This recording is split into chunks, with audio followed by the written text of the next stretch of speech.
So what we're going to do today, guys, is continue on with our cycles. Yesterday we had, if you weren't here, or even if you were here, the questions about all of the different kinds of cycles. So if you recall, we talked about the nitrogen, the carbon, the water, and the phosphorus.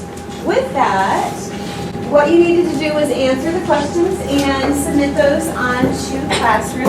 But yeah, so what we're going to do today is have you focus specifically on one cycle. If I can get the, there we go, on one cycle. So here in a bit, we are going to have you draw a particular cycle, whether it be water, carbon, nitrogen, or phosphorus. And you're going to do this. What you're going to do is research your cycle. So let's say I get the water cycle. What I'm going to do is go in, try and find information about the water cycle, and I'm going to create a short typed, written out, I don't want to say paper because that's a little long, but a couple paragraphs, all right? What you have to answer about this is two things. First of all, I want you to explain the cycle.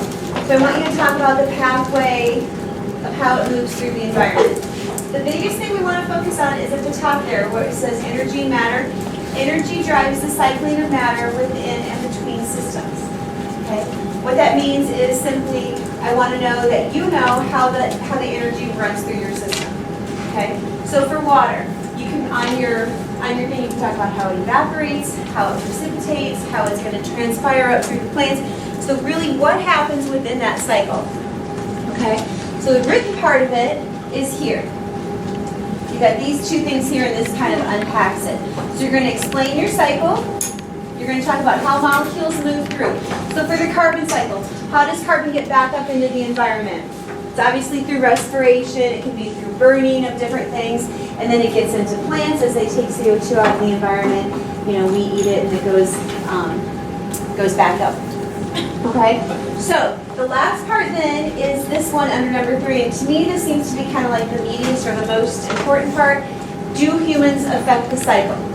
Okay? So in other words, how do they impact it? What do we do? What are we doing to impact that carbon cycle with burning? What are we doing with water where we've got a shortage somehow? What's happening with nitrogen where we're using like fertilizer or maybe impacting like the bacteria that are necessary for the nitrogen cycle? Okay? So basically it's a two-parter. What's going on and how do humans impact it? That's what you're doing for your writing. The other part I want you to do is to do an illustration of your cycle in detail, color, and labeling. I've got paper. Mrs. Moore is going to come around and have you select a cycle, whatever cycle you get. Gentlemen, listen up, please. True.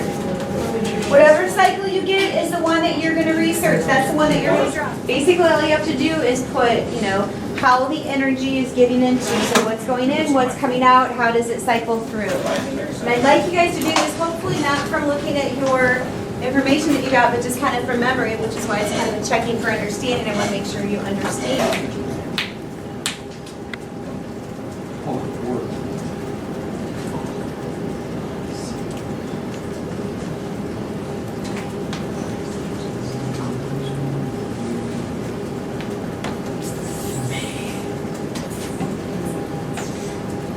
These are good, you guys. Some of these are good. What you need to see is that as it cycles through the cycle, as everything goes through these biogeochemical cycles, you can see that energy is gained, energy is lost, and transferred into something else. So like there was one that I just saw with the carbon cycle. It's in all living things, part of the ocean and rocks, and it rotates, and it does. It's exactly kind of what it does. It just rotates from one source to the next.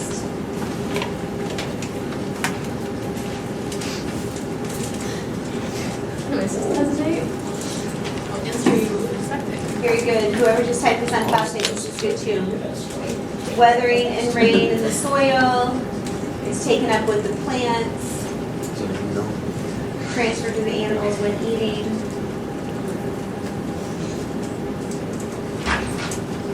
Good.